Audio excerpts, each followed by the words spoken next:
Yo, Guido, what is good, my dude? Give me a paw. Sit. Give me a paw. Sit. Good boy. Gangster, my boy. So, there's me. What's up, dude? What's up, G?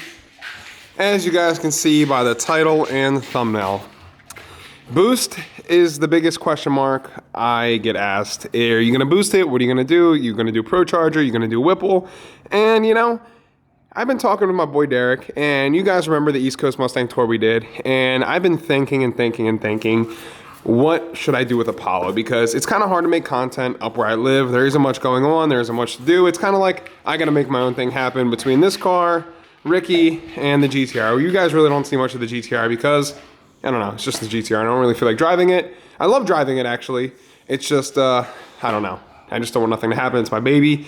And I'd rather race it if I'm doing anything instead of just driving it around, because you guys know people cannot drive anywhere in this whole country. They cannot drive on a straight road, down a straight path. They're just trash. They're trash. So you guys want to know, am I boosting Apollo? And the reason I do not think this car will ever get boosted, and it kind of just hit me, and it's everything I want to do with this car.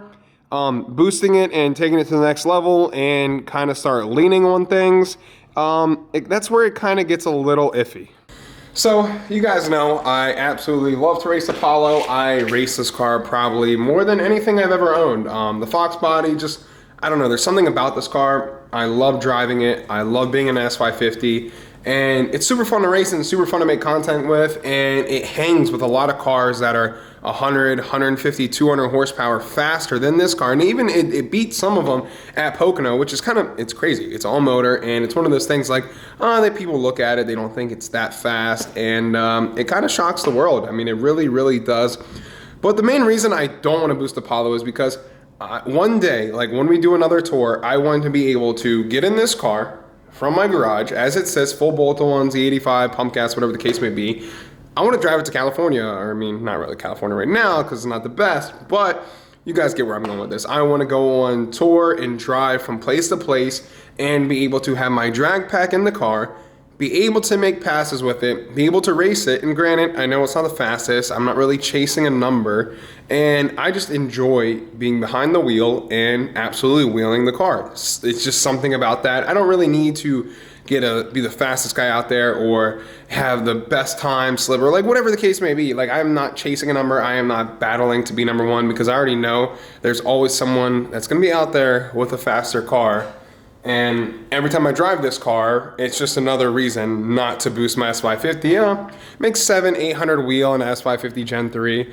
Yeah, that's cool. And then until you have the GTR on 18s, making 1500 horsepower, absolutely dog your shit, and it idles like stock and drives like stock. That's one of the reasons why every time I get in the GTR and I get on it, I'm like, yep, I'm not boosting Apollo. There's no point. There's absolutely 0 point. Like I said, there's always gonna be someone faster. So I figured, why not, instead of diving into the motor, doing heads, cam, and even making it more unreliable, having something else go wrong, because this car runs great. It absolutely does. I mean, it's beautiful, it runs great, does everything I need it to do. Could still go to Chick-fil-A, get a Starbucks run in.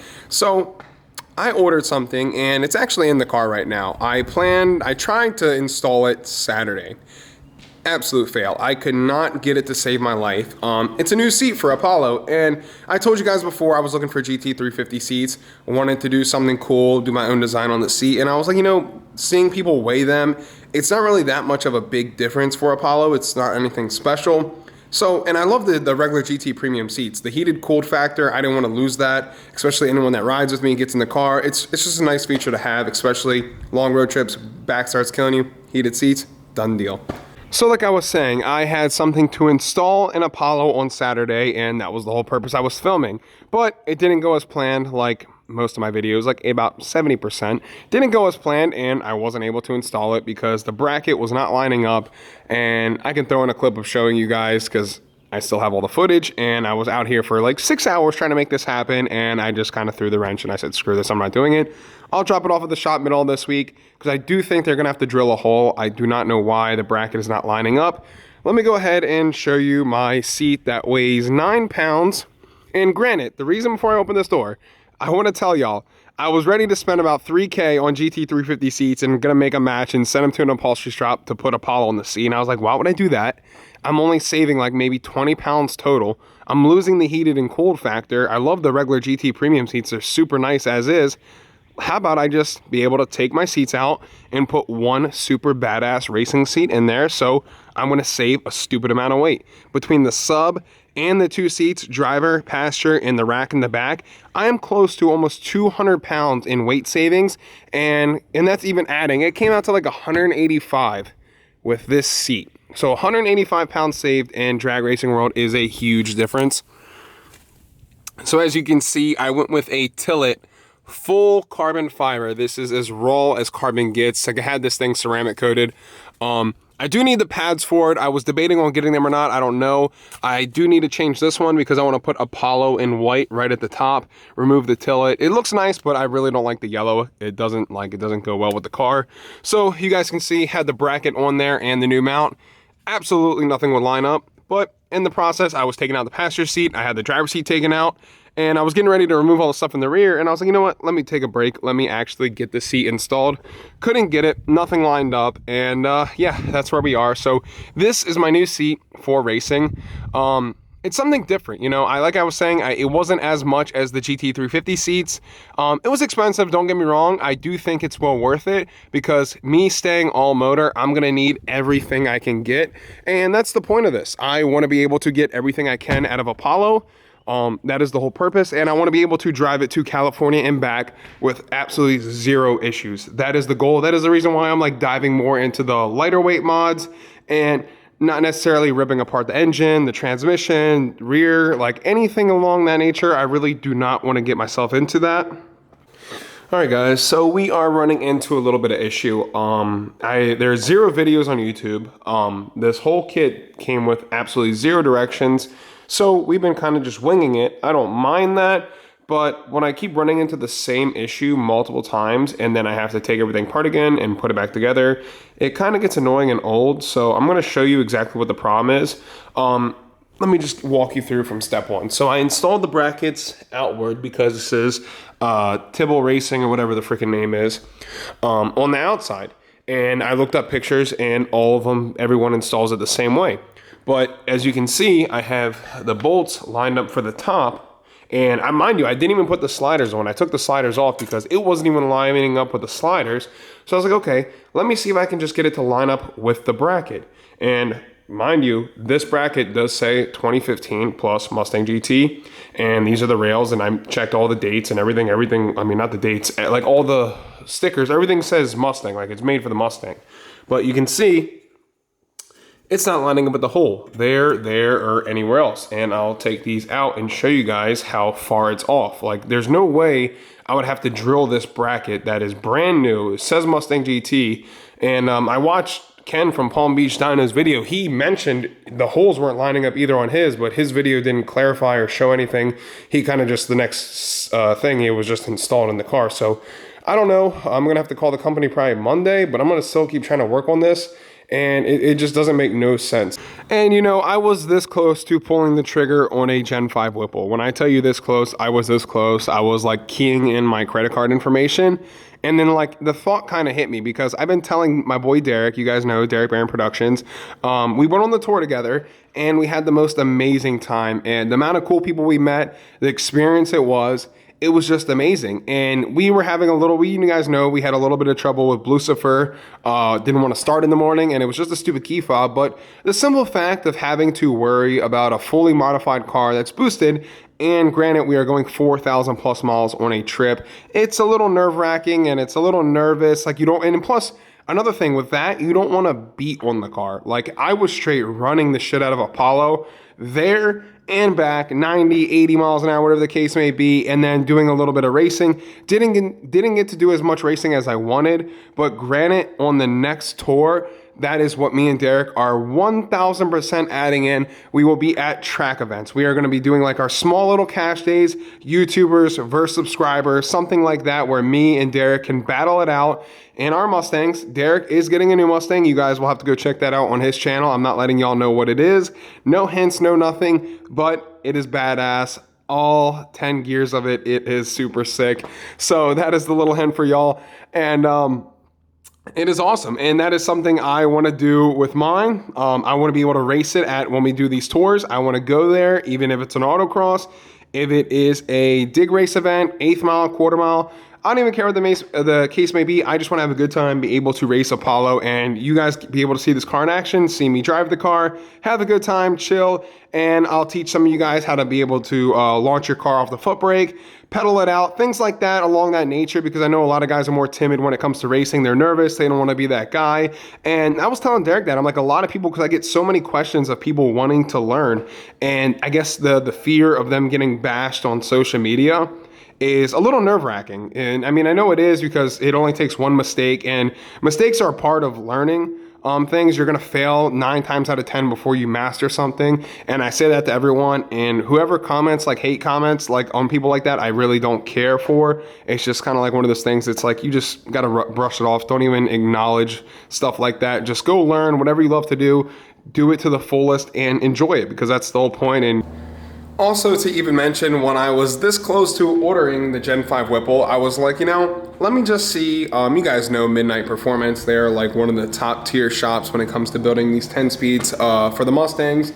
And I was like, you know, let me see how long the wait are. Let me go check up on their IG, just see if they're like pumping out transmissions. Let me see if I can order one, because I don't want to smoke mine in my car. That was my whole thought process. Like, you know, instead of destroying mine, let me just go ahead and order a built one too while I'm at it. They don't even have clutches. They have nothing. Parts are so backed up, and it's hard to get parts right now. I'm sure you guys know that in this world we're living in right now. That is another reason. I was like, you know what? Let's just slam the brakes on the Whipple, and I think it's kind of a sign to just stay all motor, run the absolute shit out of Apollo, take this car all across the country, from East Coast to West Coast to all the way down south to even Texas. I literally want to be in the driver's seat of this car and see the world, see every square inch of the United States. Shit, even if I can take it into Canada, I'll take this bad bitch into Canada. I don't care. It's stuff like that I would love to do, and it's all for the experience, being able to vlog. I really do hate just staying in the garage and installing mods and vlogging.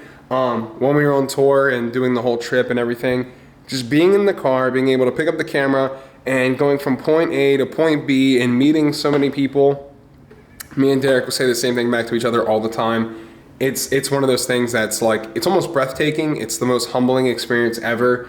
And I think I need to just focus on other things instead of throwing power at it and just going ahead and racing the car, beating it, destroying it, tearing it apart. And because like everyone does that. I mean, I feel like it's so overdone now and it's washed on YouTube. So we'll just have to make Apollo known to be a very, very fast all-motor car. And it's gonna hurt some feelings. I can assure you that. We're gonna see at the track. I mean, you got the skinnies on now. You guys saw them on the front. Actually, I don't think I ever showed them on the vlog. Let me give you guys a little peek of that. Yo, where you going, boy? So we went the same ones, S71s up front. A little dirty. Little dirty. Actually, yeah, I did show you guys in the previous video when we were getting them installed and everything. It's kind of weird. They don't have weights on them. I mentioned that before. It's super weird. I don't know why. Mickey Thompson's, they balance super off. I don't know why. Drop a comment if your skinnies don't run weights up front. But yeah, mine have zero shake. Super weird. But car looks absolutely sick. Beadlocks in the rear. Yeah, I'm that guy. 500 wheel horsepower. With beadlocks. Yep, that's me. And like I was saying before, this is probably where we're going to be seeing Apollo for a good bit, but you are going to see Apollo all over the United States. This is probably going to be a very, very well-known all-motor Mustang, and I feel like it's more fun like that. Like I was saying before, less headache, it's cool all-motor, especially if we beat a super fast car like a boosted car, Gen 3, Gen 2, and if we beat it, that's even icing on the cake for this. And you guys know Apollo's quick, all motor. You guys seen it at Pocono. This car miles an hour, pretty much almost close to what some boosted cars, and even better than what some boosted cars are doing at Pocono. and this car's all motor. And that was full weight, full interior, full everything. And I think diving into the carbon fiber seat, the skinnies up front, doing a couple other little odds and end things, better airflow. I might be doing some paneling underneath the car just to have less drag on it. Little things like that will take this car to the next level. And I believe you guys will like that on the channel. It's different. It's a totally different route that I've seen anyone else take. So that is Apollo for today, guys. I hope you guys enjoyed. Make sure you guys try to come to Berkeley Springs. It's going to be a good ass time. And like I said, follow me on Instagram, TyandStallion410. The address, everything will be in the description of today's video. It will also be on my Instagram. And God, I cannot wait to get this seat installed at the shop. I mean, this thing is so sexy. I mean, there's just no other way around it. Seat's 9 pounds, all the brackets, all the bolts, all the nuts, every little piece of this weighs 20 pounds. And that is substantially huge. That is literally less than half the weight of that leather seat right there. That is heated and cooled and everything else, and it's super plush. But this just looks so much better. I mean, I will not be running this in the car 24/7, and it's good. It's good for racing. We can just unbolt the seats, unplug everything like I did, and get Apollo in full race mode, which is pretty much knocking off 200 pounds. And also, if we do remove the sub in the back, the sub is like almost 30 pounds, I believe. It was like 24, 25. So remove that, and obviously nothing else on the other side besides my bungee cord. And I am not removing all this carpet. That is just malarkey right there. We are not doing that. So yeah, that is Apollo, guys. Thank you guys for watching. Hopefully you guys enjoyed the little update and the little news about Apollo. I had to get this video out there so you guys can come out to Berkeley Springs and support. Carbon fiber seat going in hopefully this week. Doing a little more tinting. We're gonna go a little dark on Apollo, give it that nice, evil, murdered out look. And hopefully you guys come out to Berkeley Springs this Saturday. You guys can check it out in person and watch her in action. So till the next one, guys, make sure you drop a comment. Please subscribe. Peace.